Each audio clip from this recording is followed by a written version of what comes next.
네, 오늘 생명이라고 하는 제목으로 하나님 말씀 여러분께 전하기를 원합니다. 저희 가정은 여러분들께서도 잘 아시는 것처럼 딸이 4명이 있고 아들이 1명이 있습니다. 아이들끼리 집에서 놀고 있는 모습을 보면 매일매일 무척이나 시끄럽습니다. 요즘 같으면 빨리 학교 갔으면 좋겠습니다. 학교도 안 가고 방학이니 아이들의 그 소리를 일어나서 눈 떠서부터 눈 감을 때까지 듣는 이 삶을 살다 보니까 계약은 언제인가 자꾸 달력만 쳐다보게 될 때가 있습니다. 아이들이 사이가 좋을 때는 사이가 좋아서 웃고 떠드느라고 시끄럽고, 사이가 좋지 않을 때는 또 서로 싸우느라고 시끄럽습니다. 보통 저희 집에서 많이 싸우는 아이들은 1번과 2번이 싸우고 4번과 5번이 싸웁니다. 보통 4번, 5번은 5번이 어릴 때만 해도 4번이 싸움을 걸어도 알아듣지를 못하니까 싸움이 안 됐는데, 요새 5번이 귀가 열리고 입이 열리기 시작하면서 4번을 들이받기 시작하는데 얘네들의 싸움도 무척이나 심각합니다. 그리고 1번, 2번, 4번, 5번 이렇게 나이 턱을 얼마 없는 아이들만 싸우는 줄 알았는데 요즘 또 2번과 4번이 싸웁니다. 1번, 2번의 싸움, 4번, 5번의 싸움, 2번, 4번의 싸움으로 저희 집은 바람 잘 날이 없습니다. 그런데 제가 지금 말씀드릴 때 여러분들 눈치 빠르신 분들은 느끼셨을 것처럼 이 싸움 상대에 보통 3번은 들어가질 않습니다.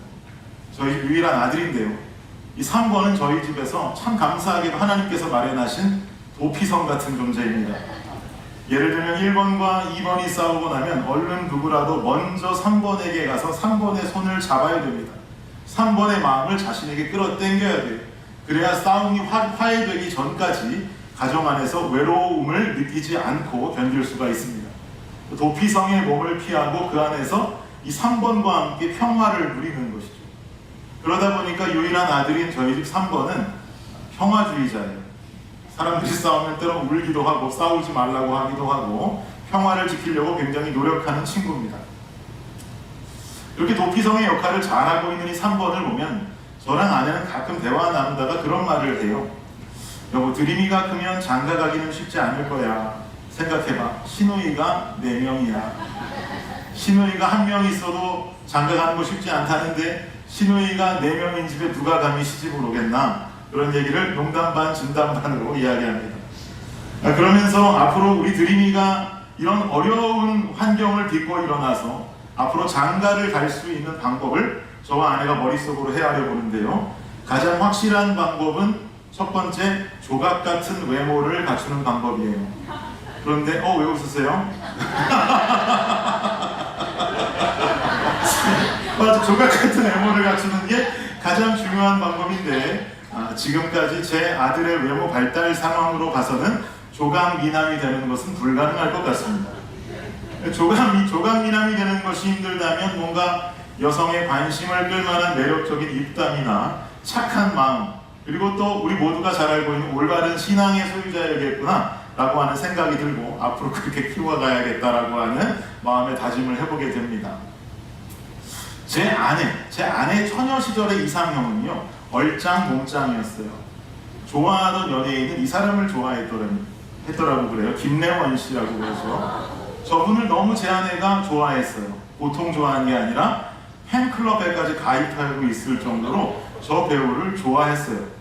제가 예전부터 우리 청년 사역할 때 우리 청년들에게 귀에 못이 박히도록 했던 이야기가 있습니다. 무슨 말이냐면 하나님께 기도할 때는, 특히 배우자 기도할 때는 구체적으로 잘 기도를 해야 된다. 우리 아내는 청년 시절 하나님께 얼짱 몸짱을 달라고 기도했더니 하나님은 얼굴이 짱 크고 몸이 짱 큰 사람을 허락하셨다. 그러니 인생에 이러한 불상사가 일어나지 않기를 원한다면 기도는 어떻게 해라? 구체적으로 정성껏 기도해라 라고 제가 청년들에게 줄곧 강조를 해왔습니다. 그래도 얼굴이 이렇게 크고 몸이 이렇게 큼에도 불구하고 제 아내가 저를 선택했다라고 하는 것은 저조차도 알지 못하는 어딘가 숨어있는 저의 매력이 아내에게 통한 것이 아닌가라고 생각은 합니다.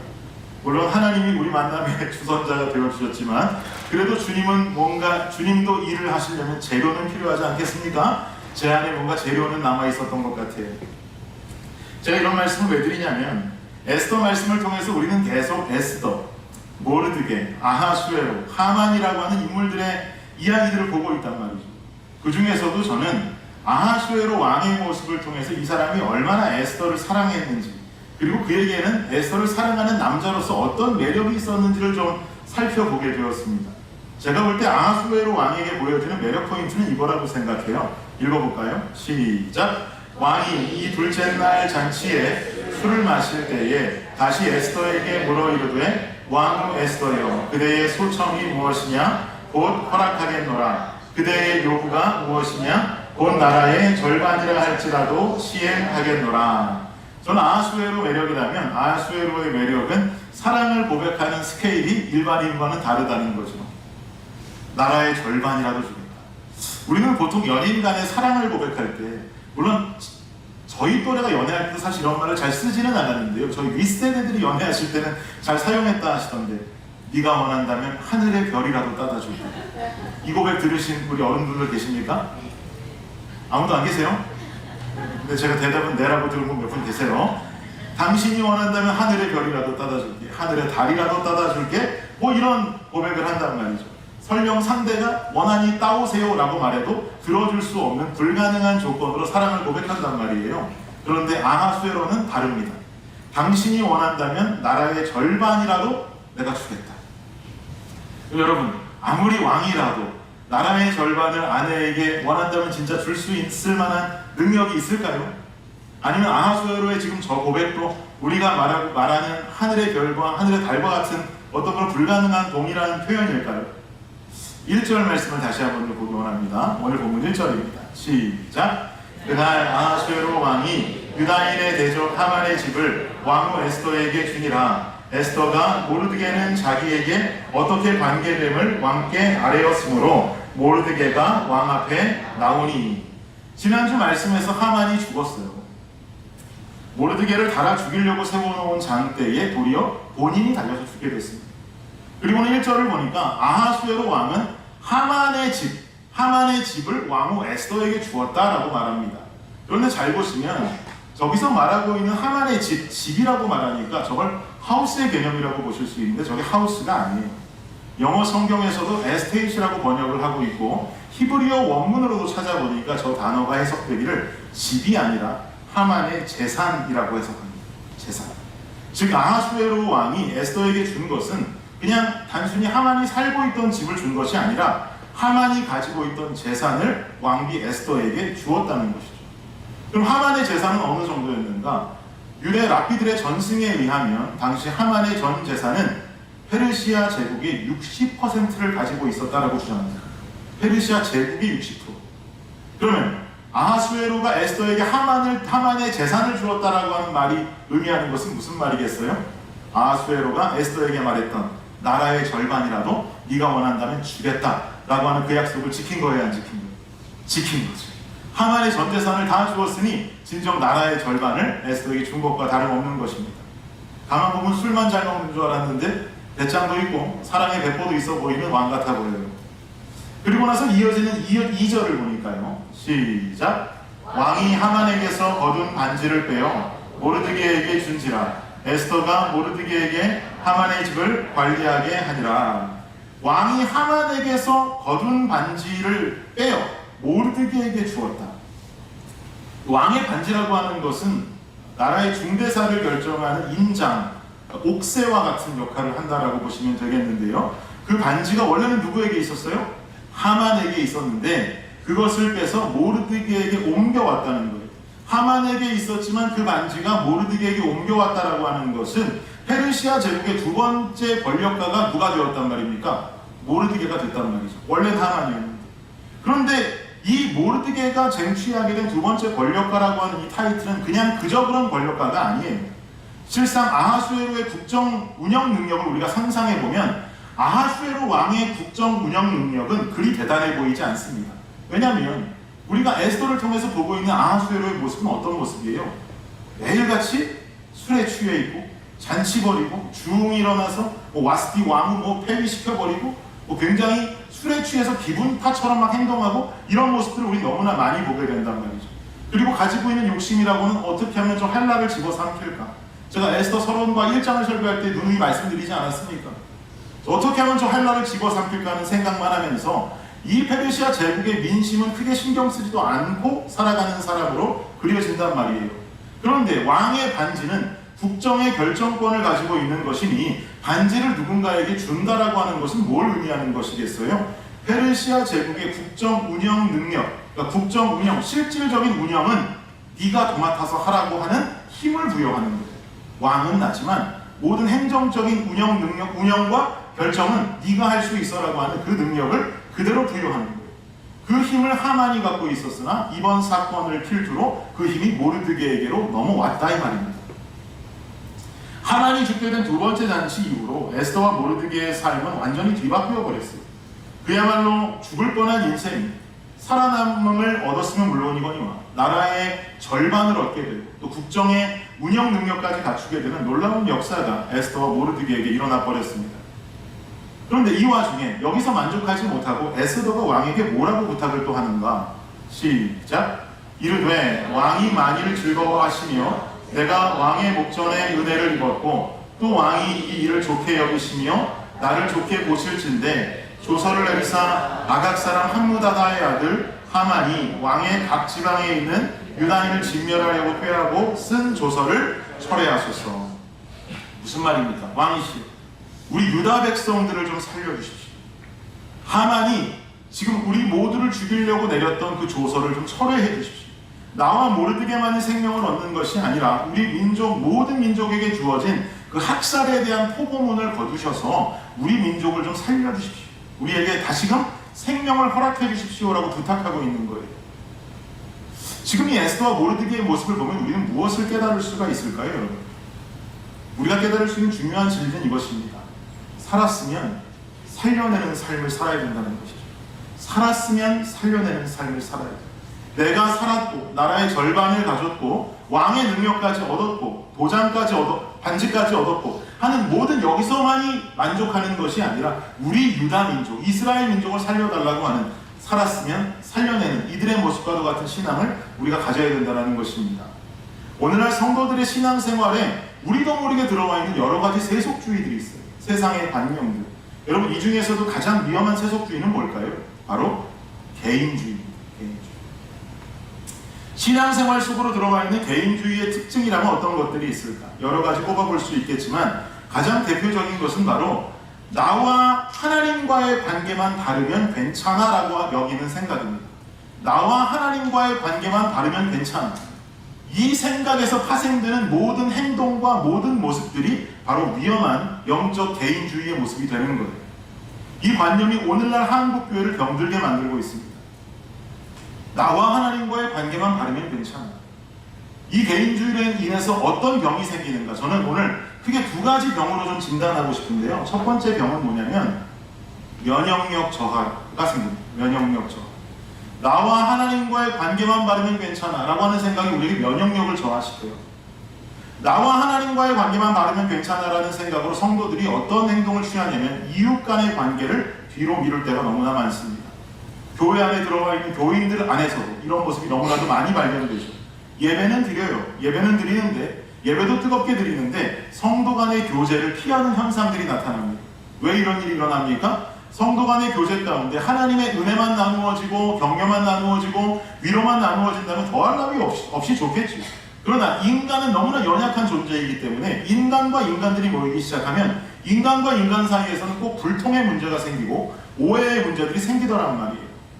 그러다 보니 이런 현상들 속에서 내가 상처받고 또 상처받으니 하나님 멀리하는 현상이 생길까봐 두려워서 이웃 간의 관계는 저 뒤로 밀어놓고 하나님과 나와의 관계만 더 깊이 만들어가는 거죠.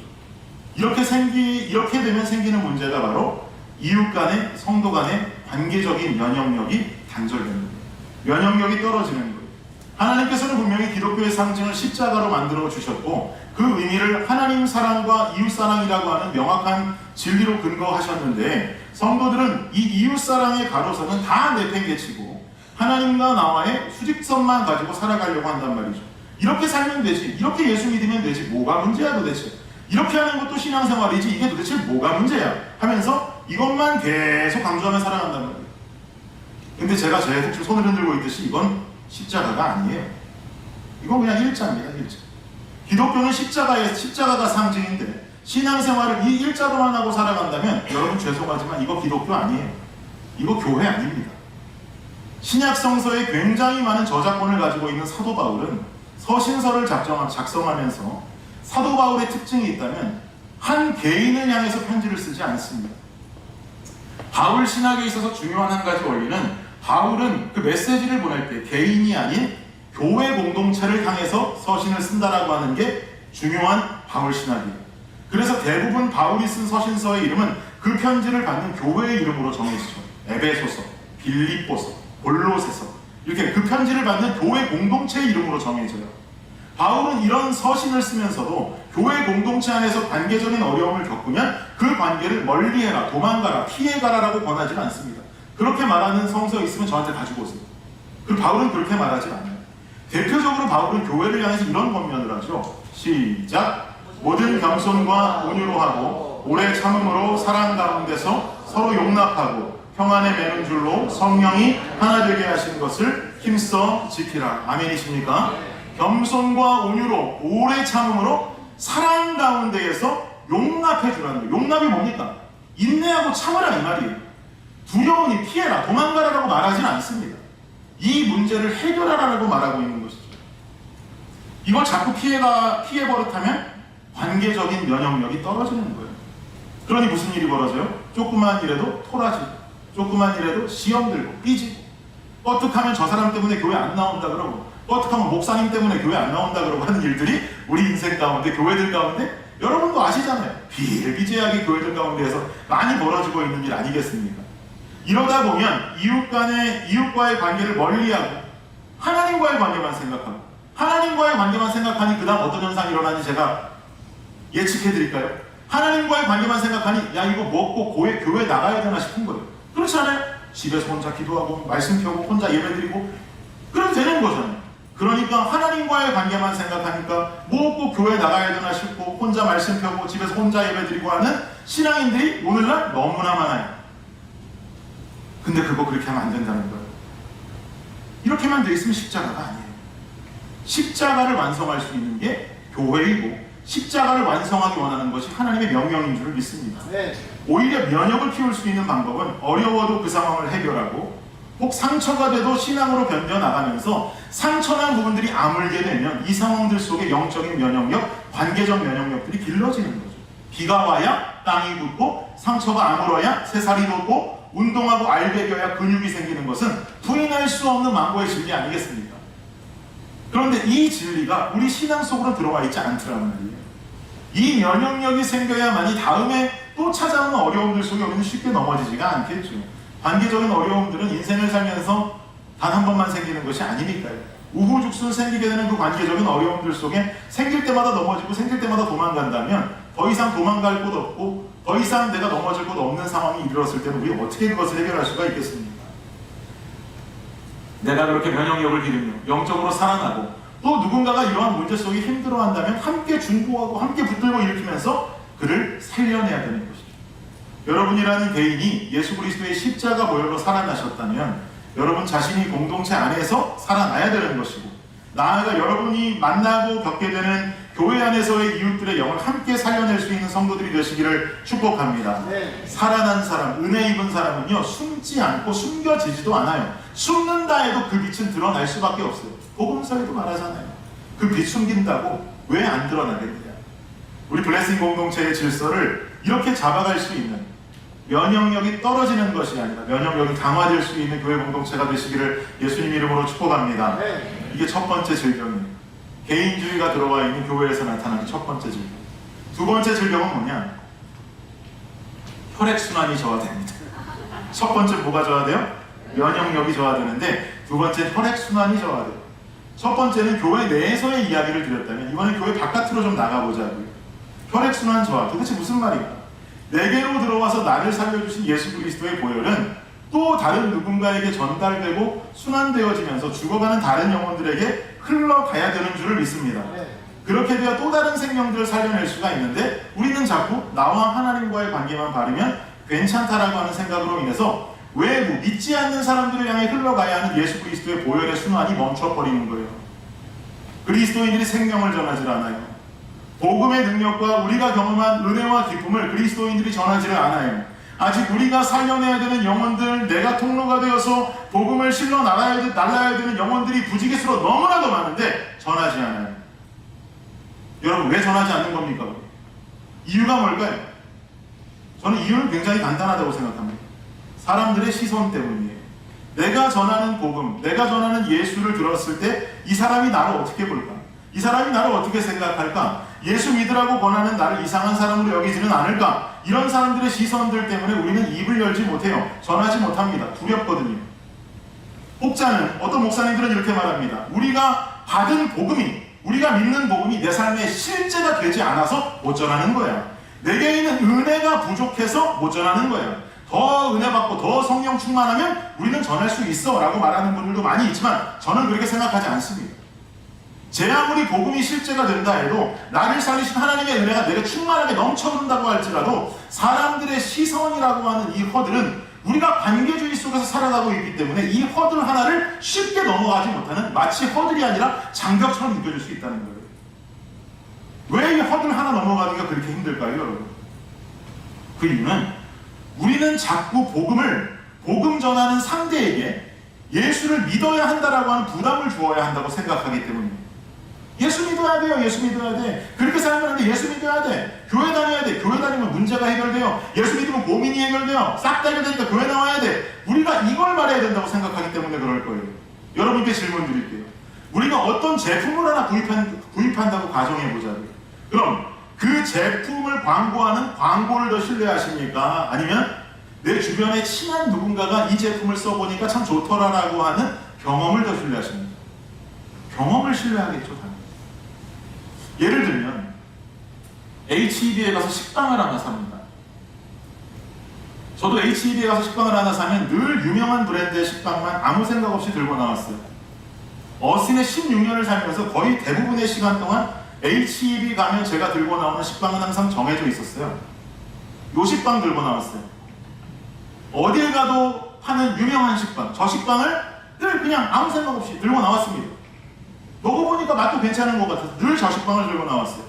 그런데 어느 날 HEB를 갔는데 HEB 브랜드로 된 식빵이 세일을 하는 거예요. HEB에서 만드는 식빵 아시죠? 요 식빵.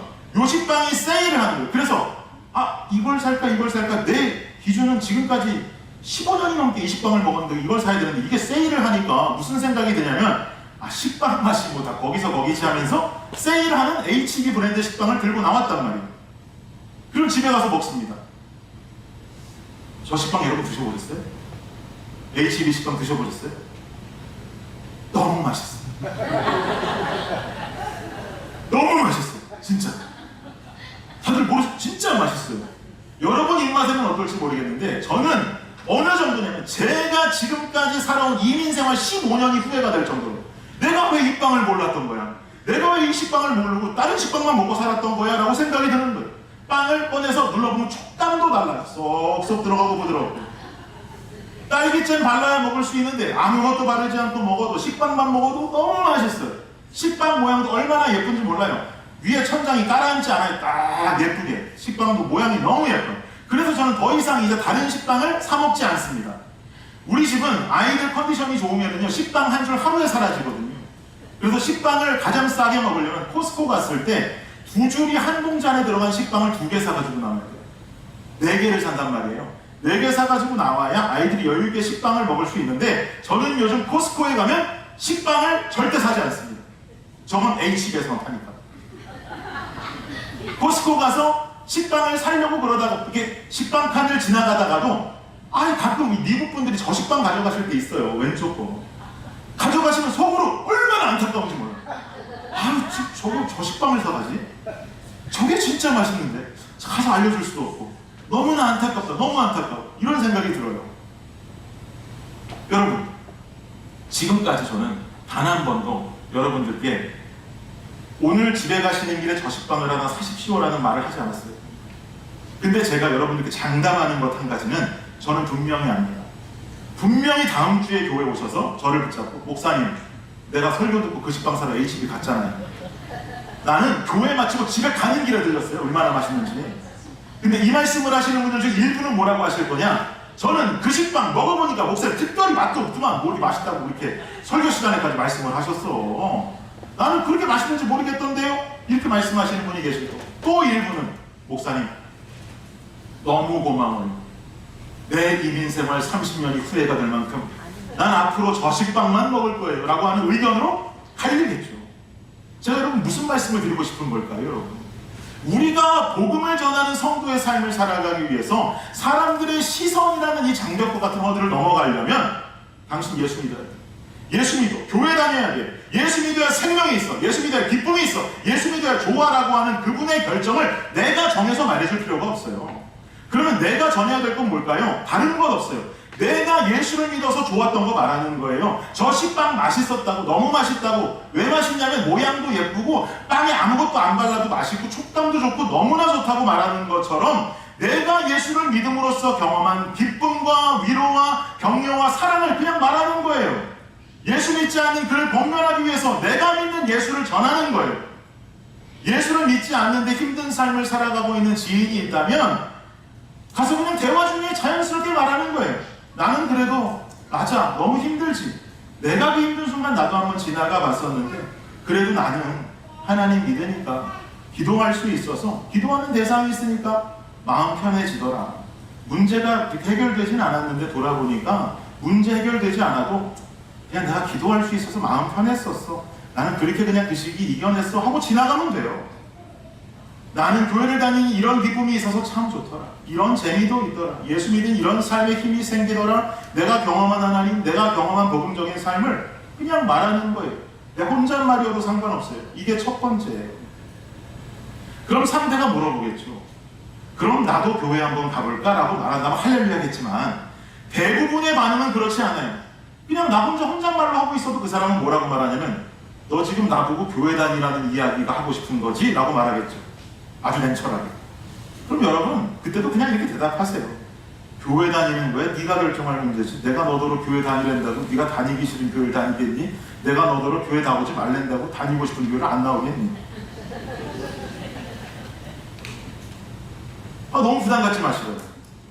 그냥 나는 내가 믿고 보니까 좋더란 말이야. 내 얘기 한 거야, 내 얘기. 내가 행복하더라고, 내가 기쁘더라고 말이야. 나 그 말을 하는 거야. 거짓을 말하는 것이 아니라 내가 겪고 경험한 하나님의 이야기를 그냥 먼저 해주면 된단 말이죠.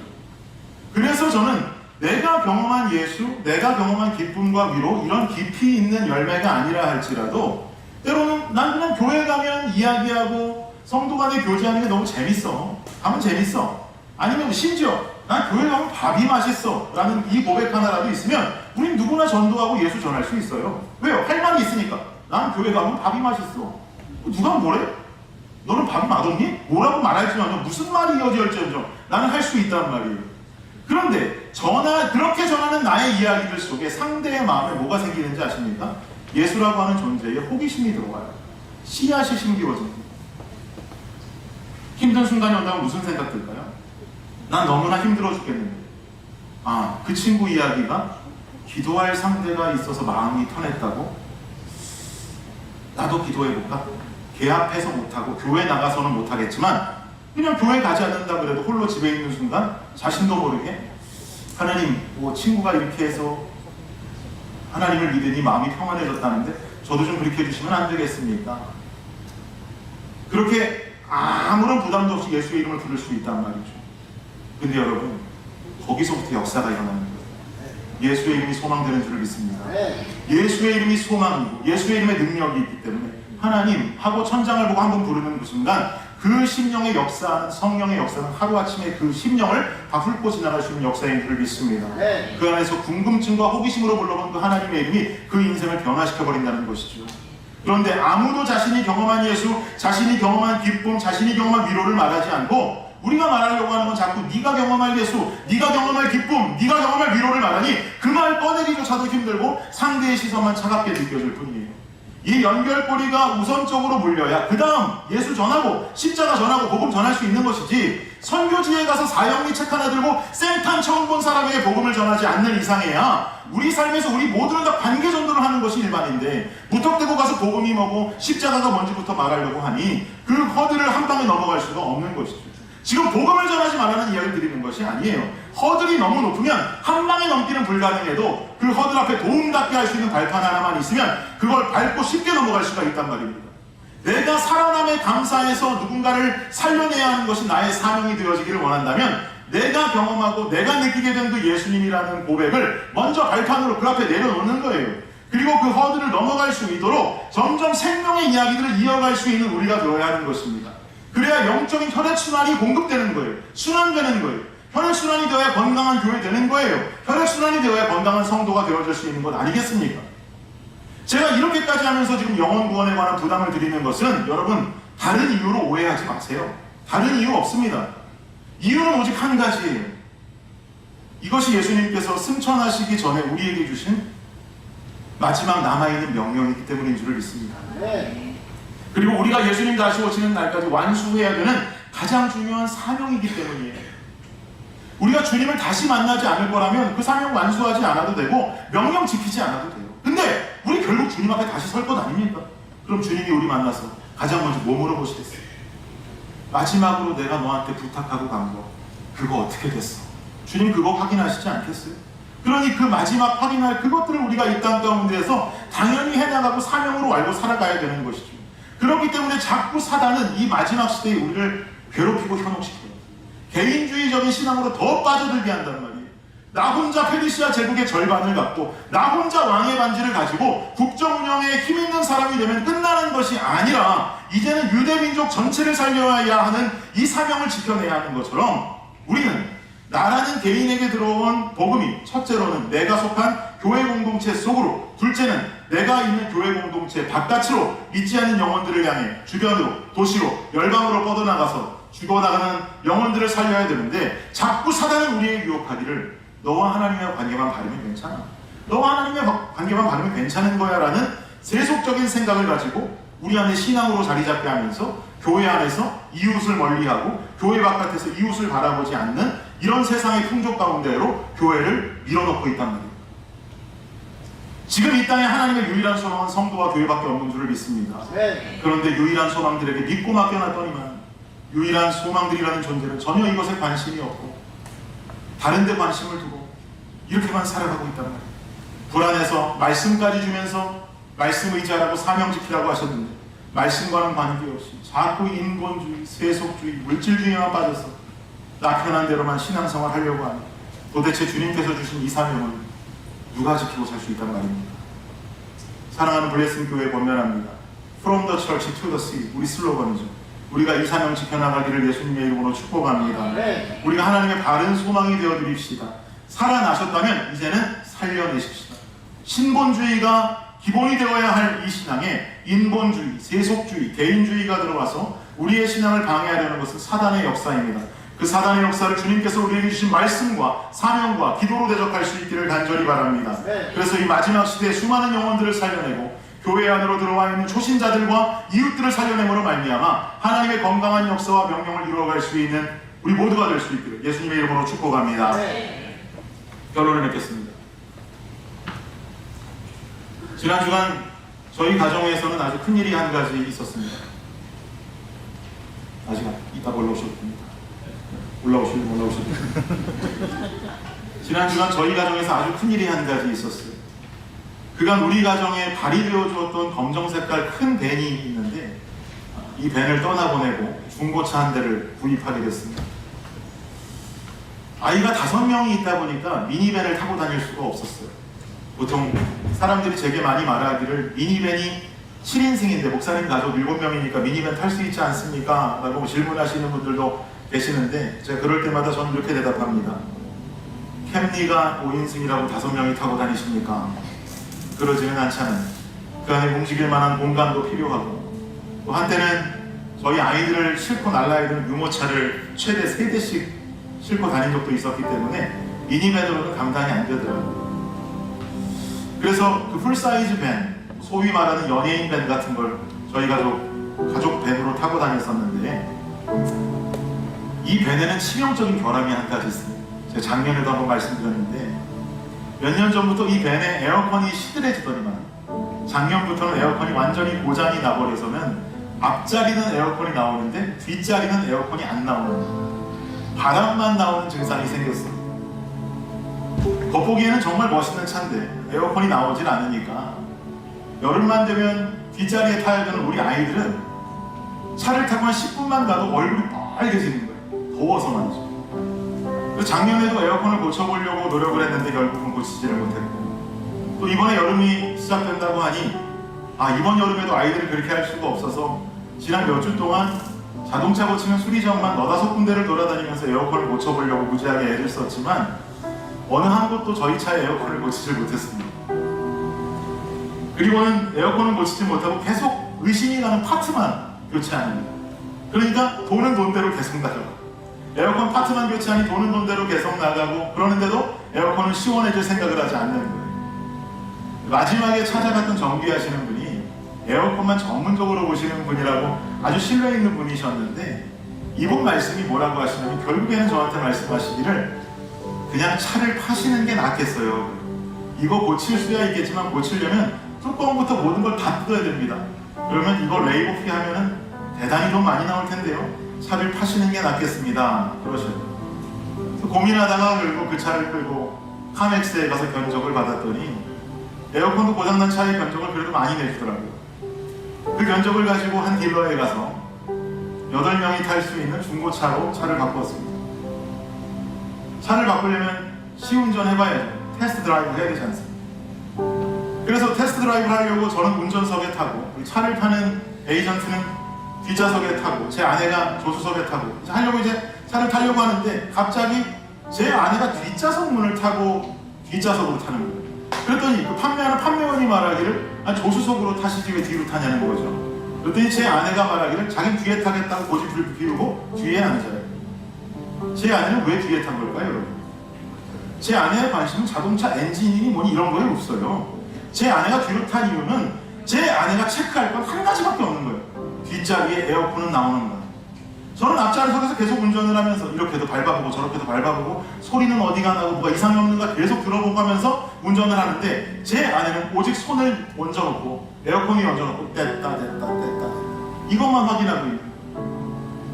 에어컨이 나오나 안 나오나, 나오나 안 나오나, 저더러 앞에서 세게도 틀어봐라 약하게도 틀어봐라 막 뒤에서 주문이 많더라고요. 아마 옆에 앉아있던 미국인 판매원은 얘가 왜 그러나 싶었을 거예요. 시운전을 한 5분 정도 하고 마치고 다시 들어와서 차를 세우고 내리자마자 제 아내가 제 손을 딱 잡더니 뭐라 그러는 줄 아세요? 차가 너무 좋아. 차가 너무 좋아. 도대체 뭐가 좋다는 걸까요? 에어컨이 잘 나온다는 거예요. 여보, 차가 너무 좋아. 에어컨이 잘 나와. 그러더라고요. 에어컨이 잘 나오니까 차가 좋다는 거죠. 그리고는 차를 계약하고 아이들과 영상통화를 하면서도 말하기를 제 아내가 얘들아, 차가 너무 좋아. 너무 시원해. 에어컨 너무 잘 나와. 그간 얼마나 에어컨에 되었으면 계속 그 말만 하더라고요. 차가 시원해. 차가 너무 시원해. 차가 집으로 도착을 하니까 아이들이 하나둘씩 차에 올라탑니다. 뒷자리에 올라탄 아이들의 간증이 막 터져나오기 시작해요. 아빠! 차가 너무 시원해. 에어컨이 너무 잘 나와. 너무 시원해. 너무 시원해. 너무 최고야. 다른 이유 없어요. 아무것도 보질 않아요. 무조건 에어컨. 그 다음날 차를 타도 아빠, 이 차 최고다. 너무 시원해. 이 차가 너무 좋아요. 최고의 차예요. 에어컨이 너무 잘 나와요. 계속 그 말만 해요. 제 마음이 너무 좋더라고요. 행복해지더라고요. 이거 진짜 차 밟을 걸. 그걸 고치겠다고 2년간을 아이들 그냥 더위 속에 생고생을 시킨 제가 너무 미안한 거예요. 우리 집 사람들에게 있어서 차의 생명은 엔진이 아니라 에어컨이었던 거죠. 무슨 말이 하고 싶은 걸까요, 여러분? 생명을 얻으니, 자동차의 생명이 에어컨이라고 생각하니까 생명을 얻으니 간증이 쏟아져 나와요. 간증이 쏟아져 나오니 이 차를 사가지고 온 아빠의 기분이 너무 좋아요. 성경은 우리에게 말하기를 이렇게 말합니다. 그러나 너희는 택하신 족속이요 왕같은 제사장들이요 거룩한 나라요 그의 소유가 된 백성이니 이는 너희를 어두운 데서 불러내어 그의 기이한 빛에 들어가게 하시니에 아름다운 덕을 선포하게 하려 하십니다. 믿으십니까? 네. 여러분이 얻은 생명은 무엇입니까? 사망에 거하던 내가 생명으로 옮겨진 사건, 예수 그리스도 십자가 보혈의 공로가 오직 우리를 사망에서 생명으로 옮겨주셨는 줄을 믿습니다. 그래서 우리는 택하신 족속이요 왕같은 제사장이요 거룩한 나라요 그의 소유된 백성이 된 줄을 믿습니다. 그럼 이제 우리 어떤 삶을 살아요? 어두운 데서 나를 불러내어 그의 기이한 빛으로 들어가게 하신 하나님의 아름다운 덕을 선전하고 선포하는 삶을 살아야 되는 것이죠. 내가 생명 얻었음을, 내가 더 이상 사망이 아니라 생명에 있음을 기쁨으로 전한다면 그 모습을 보는 우리 아버지의 기분은 너무나 좋으시겠죠. 고작 에어컨 하나를 생명으로 여기고 에어컨이 나오니 간증이 쏟아져 나오고 그 모습을 보며 아빠인 제가 기뻤던 이야기와는 차원이 다르게 생명이 우리에게 진정으로 주어져 그것을 전할 때 하나님 아버지의 마음은 차원이 다른 기쁨으로 우리를 안아주실 것입니다. 여러분의 삶, 이제 살아나셨으니 이제는 살려내는 그 열심이 공동체 안에서 또 공동체 밖으로 풍성하게 일어나는 여러분의 인생이 되시기를 예수님의 이름으로 축복합니다. 우리 함께 찬양하며 일단하도록 하겠습니다.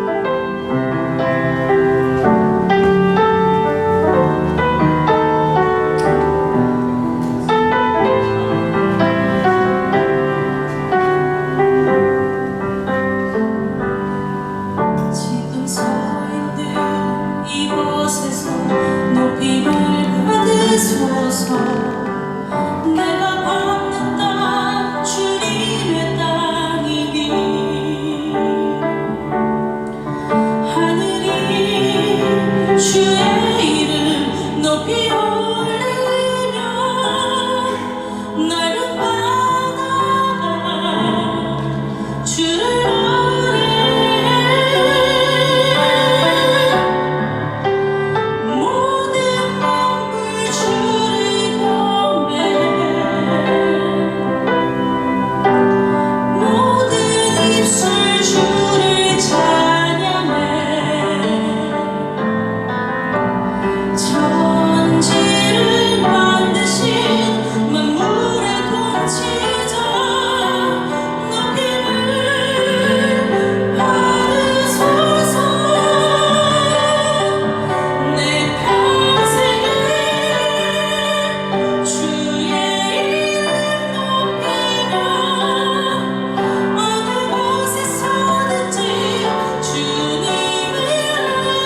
우리 안에 믿음의 면역력들이 떨어지지 아니하고 관계의 문제들이 회복되어지고 이 면역력들이 상승함으로 말미암아 우리 블레싱이라고 하는 믿음의 토양, 교회의 토양이 한없이 단단해지기를 원합니다. 우리 혈액순환이 계속 저하되지 아니하고 우리가 가진 복음의 능력을 바깥으로 전할 수 있는 능력된 교회가 되기를 간절히 원합니다. 우리가 그 복음을 전하고 예수 그리스도의 생명을 전달하여질 때에 이 안에서 그 혈액이 머물러 있지 아니하고 죽은 피가 되는 것이 아니라 살아있는 능력의 예수 그리스도의 보혈이 될 줄을 믿사오니 우리 교회 그런 교회 되게 하여 주시옵소서. 우리 교회 이런 교회가 되게 하여 주시옵소서. 주님 이름으로 지금 기도합니다.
이 시간 여러분 각자 교회의 이름을 떠올려 보십시오. 여러분 무슨 교회의 이름으로 여러분 각자 교회의 이름을 지었습니까? 저 그거 교회 이름 짓자고 한 거 우리끼리 즐겁자고 교회 이름 짓자고 한 거 아닙니다. 정말 우리가 그렇게 살았으면 좋겠어요. 이 시대에 교회가 사라진다, 교회가 무너진다 하는데 여러분 우리 개인의 교회가 무너지지 않으면 공동체된 교회도 무너질 리가 없습니다. 한국교회 무너질 리 없고 이민교회 무너질 리가 없습니다. 여러분 이 시간 본인의 교회 이름을 기억하세요. 그리고 주님 앞에 이 시간 간구하기를 주님 내가 그 이름으로 살아가길 원합니다. 주님 내가 그 이름 갖고 살아가길 원하고 이름답게 살아가게 하여 주옵소서. 이 시간 다시 한번 주님 이름 부르며 나의 교회 제목을 놓고 교회 이름을 부르며 기도하며 나아가도록 하겠습니다. 기도합니다. 주여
주님 영광 받아 주시옵소서.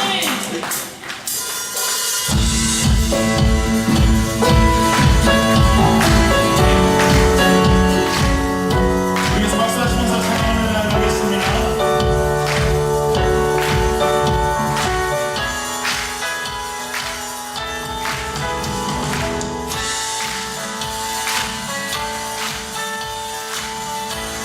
주 하나님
주 예수 그리스도의 은혜와 무한하신 아버지의 사랑과 놀라운 성령의 은총이 오늘 이 시간 주 앞에 나와 예배하고 결단하며 돌아가는 이 자리에 모인 모든 주의 백성들 머리 위에 지금으로부터 영원까지 함께 하시고 우리 주 예수 그리스도의 이름으로 축원하옵나이다.